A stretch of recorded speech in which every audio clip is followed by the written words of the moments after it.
Hi எல்லாருக்கும் வணக்கம். Welcome to Rama's golden diary. இன்றைக்கி நம்ம இந்த வீடியோவில் ஸ்ப்ரவுட்ஸ் மூங் தால் தோசை எப்படி செய்ய போகிறோன்னு பார்க்கலாம். வாங்க வீடியோக்குள்ளே போகலாம். பச்சை பயிரை வச்சு ஸ்ப்ரவுட்ஸ் எப்படி ரெடி பண்ணணுங்கிறத லாஸ்ட் வீடியோவில் காமிச்சிருப்பேன். அந்த லிங்க்கை டிஸ்கிரிப்ஷனில் கொடுத்துருக்கேன், பார்த்து செக் பண்ணிக்கோங்க. இப்போ ஸ்ப்ரவுட்ஸ் வந்து இங்கே இப்போ ரெடி ஆகிடுச்சு. இப்போ இதை ஓப்பன் பண்ணி வச்சுருக்கேன். நல்லா முளைச்சி வந்திருக்கு பாருங்கள் ஸ்ப்ரவுட்ஸு.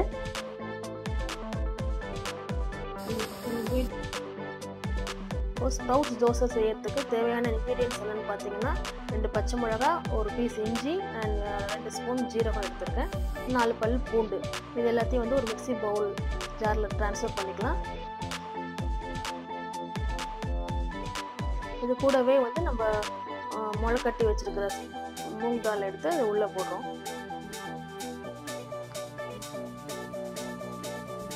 போட்டு மிக்ஸியை க்ளோஸ் பண்ணி ஃபுல்லாக அரைக்கிறோம். ஸோ இப்போ அரைச்சி ரெடி ஆகிடுச்சு. இப்போ இந்த பேஸ்ட்டை வந்து நம்ம தோசை மாவில் கொஞ்சோண்டு சால்ட் ஆட் பண்ணி அதில் வந்து மிக்ஸ் பண்ணுறோம்.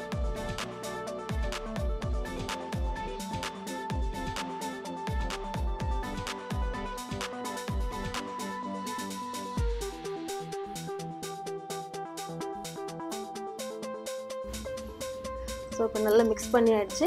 இப்போ தோசைக்கல்லை நல்லா சூடு பண்ணி எடுத்ததுக்கப்புறம் இப்போ வந்து 1 ஸ்பூன் மாவு எடுத்து ஆட் பண்ணி நல்லா தேய்ச்சி விட்டு கொஞ்சோண்டு கீ ஆட் பண்ணணும். நல்லா மொறுன்னு ஒரு கிறிஸ்பியான தோசை வந்து நமக்கு ரெடி ஆகிடும்.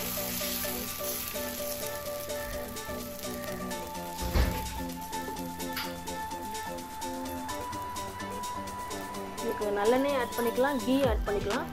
ஸ்கூல் போகிற பசங்களுக்கு வந்து கீ ஆட் பண்ணி காலையில் பிரேக்ஃபாஸ்ட்டாக கொடுத்தோம் அப்படின்னா இந்த தோசை வந்து ரொம்ப ஹெல்த்தியான பிரேக்ஃபாஸ்ட்டாக இருக்கும்.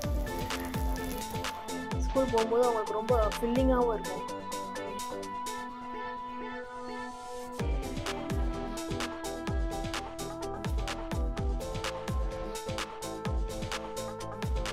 மார்னிங் டைமில் நார்மல் தோசையை விட இந்த மாதிரி ஒரு மூங் தால் தோசை கொடுத்தோம் அப்படின்னா பசங்களுக்கு வந்து ரொம்ப ஃபில்லிங்காகவும் இருக்கும், ரொம்ப ஹெல்த்தியானது கூட.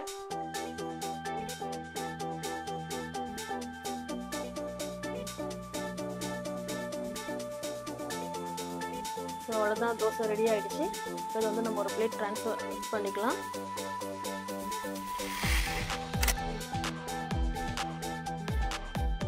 இது கூட வந்து நம்ம சாம்பார் சட்னி வச்சு சர்வ் பண்ணோம் அப்படின்னா ரொம்ப டேஸ்டியாக இருக்கும். இந்த வீடியோ பிடிச்சிருந்துச்சுன்னா லைக் பண்ணுங்கள், ஷேர் பண்ணுங்கள், ரமாஸ் கோல்டன் டைரியை சப்ஸ்கிரைப் பண்ணுங்கள். தேங்க்ஸ் ஃபார் வாட்சிங்.